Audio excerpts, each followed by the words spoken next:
ನಿಮಗೆ ಅನ್ವಯಿಸಿದರೆ ಅಥವಾ ರೆಸೋನೇಟ್ ಆದರೆ ಮಾತ್ರ ತೊಗೊಳ್ಳಿ, ಇಲ್ಲಾಂದರೆ ಬಿಟ್ಬಿಡಿ. ಇನ್ನು ಕಾರ್ಡ್ಸ್ನ ಶಫಲ್ ಮಾಡಿದಾಗೆ ನನಗೆ first card queen of pentacles ಬಂದಿದೆ. ಯಾವಾಗಲೂ ಹೇಳೋ ಹಾಗೆ first card is A strongest card ಅಂತ. ಕ್ವೀನ್ ಆಫ್ ಪೆಂಟಿಕಲ್ಸ್ ಬಂದಿರೋದ್ರಿಂದ ತುಂಬ ಹಣದ ಬಗ್ಗೆ ಯೋಚನೆ ಇದೆ. ಸೊ ನಿಮ್ಗೇನಾದರೂ ಮ್ಯಾಟರ್ ಆಗುತ್ತೆ ಒಂದು ವಿಷಯ ಅಂದರೆ ಅದು ಕೆಲಸದ ವಿಷಯ ಅಂತ ಅನಿಸುತ್ತೆ, ಸ್ಟೆಬಿಲಿಟಿ ಅಂತ ಅನಿಸುತ್ತೆ, ಬೀಯಿಂಗ್ ರೆಸ್ಪಾನ್ಸಿಬಲ್ ಪರ್ಸನ್ ಅಂತ ಅನಿಸುತ್ತೆ. ತುಂಬ ರೆಸ್ಪಾನ್ಸಿಬಿಲಿಟೀಸ್ನ ತೊಗೊಳ್ತಾ ಇದ್ದೀರಾ ನೀವು ಅಥವಾ ನೀವು ಕನೆಕ್ಟ್ ಆಗಿರೋ ಪಾರ್ಟ್ನರು. ಟೈಮ್ ಟು ಮ್ಯಾನೇಜ್ ಅಂತ ಹೇಳುತ್ತೆ. ಎಲ್ಲನೂ ಹೇಗೆ ಮ್ಯಾನೇಜ್ ಮಾಡ್ಕೊಂಡು ಹೋಗ್ತೀರಾ ಅನ್ನೋದ್ರ ಬಗ್ಗೆ. ಮೇ ಬಿ ನೀವು ಕನೆಕ್ಟ್ ಆಗಿರೋ ವ್ಯಕ್ತಿ ಅಥವಾ ನಿಮ್ಮ ಹಸ್ಬೆಂಡು ವೈಫು ಮೇ ಬಿ ಸಿಂಹರಾಶಿಯವರು ಇರ್ಬೋದು. ಕ್ವೀನ್ ಆಫ್ ಪೆಂಟಿಕಲ್ಸ್ ಸರ್ಟನ್ ಆರ್ಡರ್ಸ್ನ ಅಂತ ಹೇಳ್ಬೋದು. ಕೆಲವೊಂದು ಬಿಸ್ನೆಸ್ ಮಾಡ್ತಾಯಿದ್ರೆ ಕೆಲವು ಗೋಲ್ಸ್ನ ರೀಚ್ ಆಗಬೇಕು, ಡೆಡ್ಲೈನ್ ಮುಗಿಯೋದ್ರೊಳಗೆ ವರ್ಕ್ನ ಕಂಪ್ಲೀಟ್ ಮಾಡಬೇಕು. ಸೊ ತುಂಬ everything is taken care of ಅಂತ ಅನಿಸುತ್ತೆ. ಎಲ್ಲನೂ ಮ್ಯಾನೇಜ್ ಮಾಡ್ತಾ ಇದ್ದೀರಾ ನೀವು. ಸೊ ಮೇ ಬಿ ಕೆಲವ್ರಿಗಿದು ಹೊಸದಾಗಿ ಯೂಶ್ವಲಿ ಏನಾದರೂ ಇನ್ವೆಸ್ಟ್ಮೆಂಟ್ ಮಾಡ್ತಾ ಇದ್ರು ಕೂಡ ಕ್ವೀನ್ ಆಫ್ ಪೆಂಟಿಕಲ್ಸ್ ಕಾರ್ಡ್ ಬಂದಿರುತ್ತೆ. ಯಾವುದ್ರ ಮೇಲಾದರೂ ಇನ್ವೆಸ್ಟ್ಮೆಂಟ್, ನಿಮ್ಮ ವೈಫು ನಿಮ್ಮ ಪಾರ್ಟ್ನರ್ಗೋಸ್ಕರನೋ ಏನಾದರೂ ಶಾಪಿಂಗ್ ಮಾಡ್ತಾಯಿದ್ರೆ, ಗಿಪರ್ಟಿ ತೊಗೊಳ್ತಾ ಇದ್ರು ಕೂಡ ಈ ಕಾರ್ಡ್ ಬಂದಿರುತ್ತೆ. ಸೆಕೆಂಡ್ ಕಾರ್ಡ್ ನನಗೆ ಹ್ಯಾಂಗ್ ಮ್ಯಾನ್ ಬಂದಿದೆ. ಸೊ ಕೆಲವೊಮ್ಮೆ ಜಸ್ಟ್ ವೇಟ್ ಅಂತ ಹೇಳುತ್ತೆ. ಮೇ ಬಿ ಏನಾದರೂ ತೊಗೊಳ್ಬೇಕು ಅಂತ ಅಂದ್ಕೊಂಡಿದ್ರೆ, ಯಾರಿಗೋಸ್ಕರನಾದರೂ ಪರ್ಚೇಸ್ ಮಾಡ್ಕೊಳ್ತಾ ಇರ್ಬೋದು, ಎಲ್ಲಾದರೂ ಏನಾದರೂ ಇನ್ವೆಸ್ಟ್ ಮಾಡ್ತಾ ಇದ್ರು ಕೂಡ ಸೆಕೆಂಡ್ ಕಾರ್ಡ್ ಹ್ಯಾಂಗ್ ಮ್ಯಾನ್ ಬಂದಿರೋದು ವೇಟ್ ಅಂತ ಹೇಳ್ತಾ ಇದೆ ಕಾರ್ಡು. ಸ್ವಲ್ಪ ವಿಚಾರಿಸಿ ಅದ್ರ ಬಗ್ಗೆ ಪೇಪರ್ಸ್ನ ಡಾಕ್ಯುಮೆಂಟ್ಸ್ನ ವೆರಿಫೈ ಚೆನ್ನಾಗಿ ಮಾಡಿಕೊಂಡು ಮುಂದುವರಿರಿ ಅಂತ ಹೇಳ್ಬೋದು. ಟೂ ಬ್ಯುಸಿ ಅಂತ ಅನಿಸುತ್ತೆ. ಸೊ ಮೇ ಬಿ ನಿಮ್ಮ ಪಾರ್ಟ್ನರ್ ನಿಮ್ಮ ಥರನೇ ಇರ್ಬೋದು. ಮಿರರಿಂಗ್ ಆಫ್ ಈಚ್ ಅದರ್ ಅಂತ ಹೇಳ್ತೀವಿ. ನೀವು ಹೇಗಿದ್ದೀರೋ ಆ ಪರ್ಸನ್ನು ಕೂಡ ಹಾಗೇ ಇದ್ದಾರೆ ಅಂತ ಹೇಳ್ಬೋದು. ನೀವು ನಿಮ್ಮ ಕೆಲಸ ಮತ್ತು ಹಣದ ಬಗ್ಗೆ ತುಂಬ ಯೋಚನೆ ಮಾಡ್ತೀರಾ, ಕೆರಿಯರ್ ಆ್ಯಂಡ್ ಮನಿ ಬಗ್ಗೆ. ಸೊ ಅದರ್ ಪರ್ಸನ್ನು ಆ ಥರನೇ ಇರೋ ಪರ್ಸನ್ ಜೊತೆ ನೀವು ಕನೆಕ್ಟ್ ಆಗಿದ್ದೀರಾ ಕೆಲವರು. ಸೊ ಮೇ ಬಿ ಮನೆ ತೊಗೊಳ್ಬೇಕು ಅಂತ ಡಿಸೈಡ್ ಮಾಡಿದ್ದೀರಾ, ಅಥವಾ ರೀಪ್ಲೇಸ್ ಮಾಡಬೇಕು ಕಾರು ಅಥವಾ ವೆಹಿಕಲ್ಸ್ನ, ಇದನ್ನು ಎಕ್ಸ್ಚೇಂಜ್ ಮಾಡಿ ಬೇರೆ ತೊಗೊಳ್ಬೇಕು, ಇದು ಹಳೇದಾಯಿತು. ಕೆಲವ್ರಿಗೆ difficulty to meet eye to eye ಅಂತ ಕಾರ್ಡ್ ಹೇಳುತ್ತೆ. ನೀವು ಕನೆಕ್ಟ್ ಆಗಿರೋ ಪರ್ಸನ್ನ ಅಥವಾ ಕನೆಕ್ಟ್ ಆಗಬೇಕು ಅಂತ ಅಂದ್ಕೊಂಡಿರೋ ಪರ್ಸನ್ ಕೂಡ ಕಣ್ಣಲ್ಲಿ ಕಣ್ಣಿಟ್ಟು ನೋಡೋಕ್ಕಾಗ್ತಾ ಇಲ್ಲ ನಿಮಗೂ ಅಥವಾ ಅದರ್ ಪರ್ಸನ್ಗೂ ಅಂತ ಅನಿಸುತ್ತೆ. ಸೊ ಕೆಲವ್ರಿಗೆ ನೀವು ವೇಟ್ ಮಾಡು ಅಂತ ಹೇಳ್ತಾ ಇದ್ದೀರಾ ನೀವು ಅಥವಾ ಅದರ್ ಪರ್ಸನು. ಸೊ ಅವರಿಗೆ ಸೀರಿಯಸ್ ರಿಲೇಷನ್ಶಿಪ್ ಬೇಕಾಗಿದೆ, ಬಟ್ ನೀವು ಯಾವುದೇ ಡಿಸಿಷನ್ನ ಹೇಳ್ತಾ ಇಲ್ಲ ನೀವು ಅಥವಾ ಅದರ್ ಪರ್ಸನ್ನು.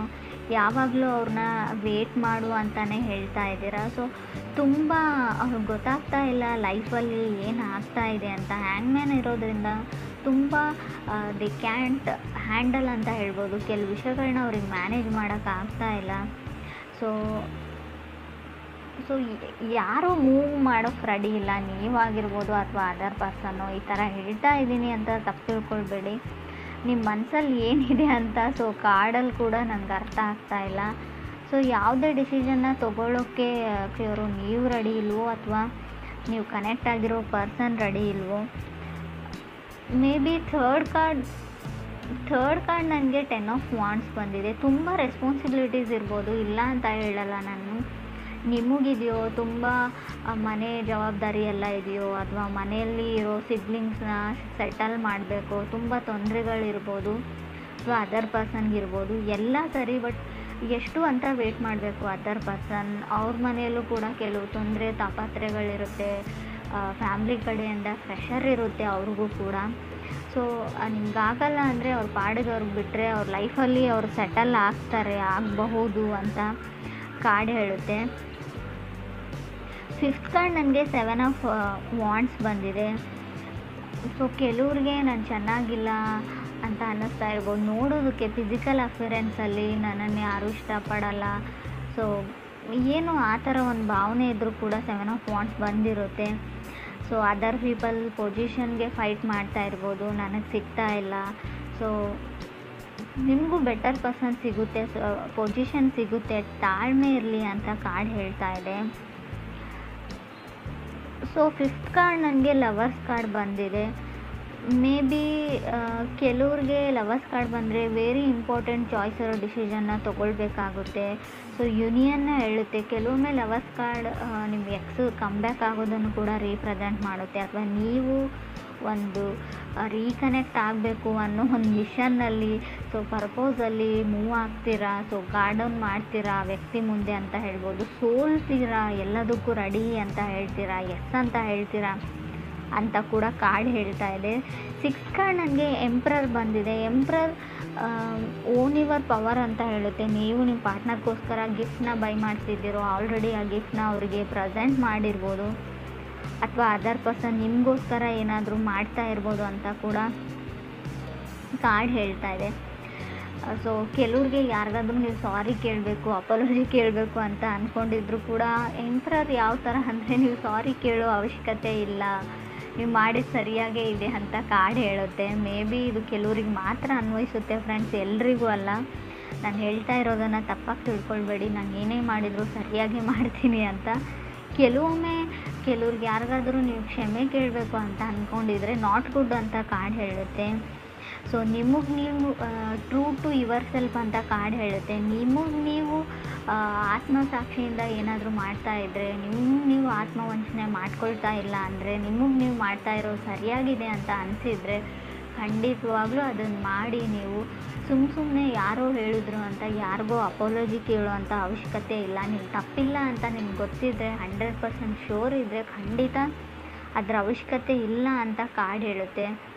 ಸೊ ಈ ಥರ ನೀವು ಥಿಂಕ್ ಮಾಡ್ತಾ ಇದ್ದೀರೋ, ಅಥವಾ ನೀವು ಕನೆಕ್ಟ್ ಆಗಬೇಕು ಅಂತ ಅಂದ್ಕೊಂಡಿರೋ ವ್ಯಕ್ತಿ, ಕನೆಕ್ಟ್ ಆಗಿರೋ ವ್ಯಕ್ತಿ ಕೂಡ ಇರ್ಬೋದು. 8 ಕಾರ್ಡ್ ನನಗೆ ಸ್ಟಾರ್ ಕಾರ್ಡ್ ಬಂದಿದೆ. ಖಂಡಿತ ಹೋಪ್ ಇದೆ, ನಿಮಗೆ ಫಾಸ್ಟ್ ಪರ್ಸನ್ ಬರ್ತಾರೆ. ಎಕ್ಸ್ ಬ್ಯಾಕ್ ಆಗಬೇಕು ಅಂತ ಯಾರಿಗಾದ್ರೂ ಅನಿಸಿದರೆ, ಆಲ್ರೆಡಿ ಬ್ರೇಕಪ್ ಆಗಿದೆ, ಖಂಡಿತ ಆ ವ್ಯಕ್ತಿ ಬರ್ತಾರೆ. ಹೋಪ್ನ ಇಟ್ಕೊಳ್ಬೋದು. ಸ್ಟಾರ್ ಕಾರ್ಡ್ ಕೆಲವೊಮ್ಮೆ ಫೇಮಸ್ ಪರ್ಸನ್ನ ರೀಪ್ರೆಸೆಂಟ್ ಮಾಡುತ್ತೆ. ನಿಮ್ಮ ಕ್ಲಾಸಲ್ಲಿ ಫೇಮಸ್ ಇರ್ಬೋದು, ನೀವು ಕೆಲಸ ಮಾಡೋ ಜಾಗದಲ್ಲಿ ವೈಡ್ ಫೇಮಸ್, ಎಲ್ಲರನ್ನ ಇಂಪ್ರೆಸ್ ಮಾಡ್ತಾರೆ ಆ ವ್ಯಕ್ತಿ. ಮೆಸ್ಮರೈಸಿಂಗ್ ಐಸ್ ಇದೆಯೋ, ಅಥವಾ ನೋಡೋಕೆ ಚೆನ್ನಾಗಿದ್ದಾರೋ, ಸೊ ಆ ಥರ ಇರೋ ವ್ಯಕ್ತಿ ಅಂತ ಹೇಳ್ಬೋದು. ಸೊ ಅದಕ್ಕೆ ನಿಮ್ಗೆ ಅನ್ನಿಸ್ತಾ ಇರ್ಬೋದು, ನಾನು ನೋಡೋಕೆ ಚೆನ್ನಾಗಿಲ್ಲ, ಅವ್ರು ನನ್ನನ್ನು ಆ್ಯಕ್ಸೆಪ್ಟ್ ಮಾಡ್ಕೊಳ್ತಾರಾ, ನಾನು ಹೋಗಿ ಪ್ರಪೋಸ್ ಮಾಡಿದ್ರು ಅಂತ. ಸೊ ಆ ಥರ ಡೌಟ್ ಇರ್ಬೋದು. 9 ಕಾರ್ಡ್ ನನಗೆ 9 ಆಫ್ ವಾಂಡ್ಸ್ ಬಂದಿದೆ. 9 ಆಫ್ ವಾಂಡ್ಸ್ ಇನ್ಸ್ಪಿರೇಷನ್ ಕಾರ್ಡ್ ಅಂತ ಹೇಳ್ತೀವಿ. ನೀವು ಯಾರನ್ನಾದರೂ ಇನ್ಸ್ಪೈರ್ ಮಾಡ್ಬೋದು, ಅಥವಾ ನೀವೇ ಇನ್ಸ್ಪೈರ್ಡ್ ಆಗ್ಬೋದು ಎಲ್ಲಿಂದಾದರೂ ಅಂತ ಅನಿಸುತ್ತೆ. ಗುಡ್ ಲಕ್ ಅಂತ ಹೇಳ್ಬೋದು 9 ಆಫ್ ವಾಂಡ್ಸ್. ಮೇ ಬಿ ಸ್ವಲ್ಪ ಒಂಟಿಯಾಗಿರಬೇಕಾಗುತ್ತೆ 9 ಆಫ್ ವಾಂಡ್ಸ್ ಬಂದರೆ. ಯಾರೂ ನಿಮಗೆ ಸಾಥ್ ಕೊಡೋಲ್ಲ. ಕೆಲಸ ಮುಗಿದು ಸಕ್ಸಸ್ ಆದಮೇಲೆ ಸೊ ತುಂಬ ಜನ ನಿಮ್ಮ ಜೊತೆಗಿರ್ತಾರೆ, ಬಟ್ ಆ ಕೆಲಸನ ಕಂಪ್ಲೀಟ್ ಮಾಡೋದ್ರಲ್ಲಿರೋ ಸ್ಟ್ರಗಲಲ್ಲಿ ಯಾರೂ ನಿಮಗೆ ಸಪೋರ್ಟ್ ಮಾಡಲ್ಲ ಅಂತ ಅನಿಸುತ್ತೆ ನನಗೆ. ಕಾರ್ಡ್ ಕೂಡ ಅದನ್ನೇ ಹೇಳ್ತಾ ಇದೆ. ಸೊ ಕೆಲವರು ತುಂಬ ಕ್ರಿಯೇಟಿವ್ ಆಗಿ ಏನೋ ಬಿಲ್ಡ್ ಮಾಡ್ತಾಯಿದ್ರು ಕೂಡ 9 ಆಫ್ ವಾಂಡ್ಸ್ ಬಂದಿರುತ್ತೆ. ಸೊ ಲವ್ ಲೈಫ್ ರೀಡಿಂಗ್ ಆಗಿರೋದ್ರಿಂದ ಸೊ ನಿಮ್ಮ ಪಾರ್ಟ್ನರ್ ಸಪೋರ್ಟ್ ಸಿಗೋದು ಕಮ್ಮಿ, ಕೆಲವ್ರಿಗೆ ಸಿಗ್ತಾ ಇಲ್ಲ, ನಿಮ್ಮನ್ನು ಅವ್ರು ನಂಬ್ತಾ ಇಲ್ಲ ಅಂತ ಹೇಳ್ಬೋದು.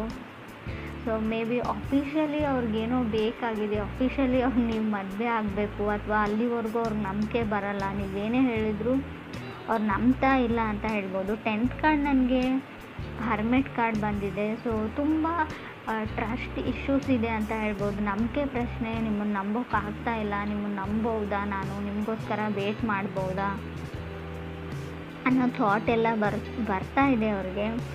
ಸೊ ಖಂಡಿತವಾಗ್ಲೂ ಕೆಲವ್ರಿಗೆ ಇನ್ಸೆಕ್ಯೂರಿಟೀಸ್ ಕಾಡುತ್ತೆ. ಸೊ ನೀವು ಅವರು ನಂಬಿಕೆ ಉಳಿಸ್ಕೊಳ್ಳುವಂಥ ಕೆಲಸ ನೀವು ಮಾಡಿಲ್ವೋ, ಅಥವಾ ನಿಮ್ಮ ಪಾರ್ಟ್ನರ್ ಮಾಡಿಲ್ವೋ, ತುಂಬ ಬರ್ಡನ್ ಫೀಲ್ ಆಗ್ತಾ ಇದೆ ಅಂತ ಹೇಳ್ಬೋದು. 9 ಆಫ್ ವಾಂಡ್ಸ್ ಕೆಲವೊಮ್ಮೆ ಬರ್ಡನ್ನು ಕೂಡ ರೀಪ್ರೆಸೆಂಟ್ ಮಾಡುತ್ತೆ, ಅದು ಕೂಡ ರಿಯಲ್ ಬರ್ಡನ್ನು.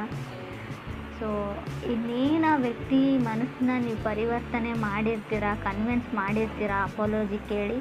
ಸೊ ಸಡನ್ನಾಗಿ ಅವ್ರು ನೀವು ಹಾಕಿರೋ ಎಫರ್ಟ್ಸ್ನೆಲ್ಲ ಬಿಟ್ಬಿಟ್ಟು ಮತ್ತು ಹಳೇ ಹರ್ಟ್ ಕಡೆ ಹೋಗಿಬಿಡ್ತಾರೆ. ನೀವು ಹಾಗೆ ಹೇಳಿದ್ರಿ ನನಗೆ, ಹೀಗೆ ಮಾಡಿದ್ರಿ ನನಗೆ. ಸೊ ಅದು ಹಳೇದನ್ನು ಅವ್ರು ಬಿಡ್ತಾ ಇಲ್ಲ. ನೀವು ಹೊಸದಾಗಿ ಏನೇ ಎಫರ್ಟ್ ಹಾಕಿದ್ರು ಕೂಡ, ಏನೇ ಟ್ರೈ ಮಾಡಿದರೂ ಕೂಡ ಅವ್ರ ಮನಸ್ಸು ಆ ಕಡೆನೇ ಹೋಗುತ್ತೆ, ಫಾಸ್ಟ್ ಕಡೆಗೆ ಅಂತ ಹೇಳ್ಬೋದು. So may be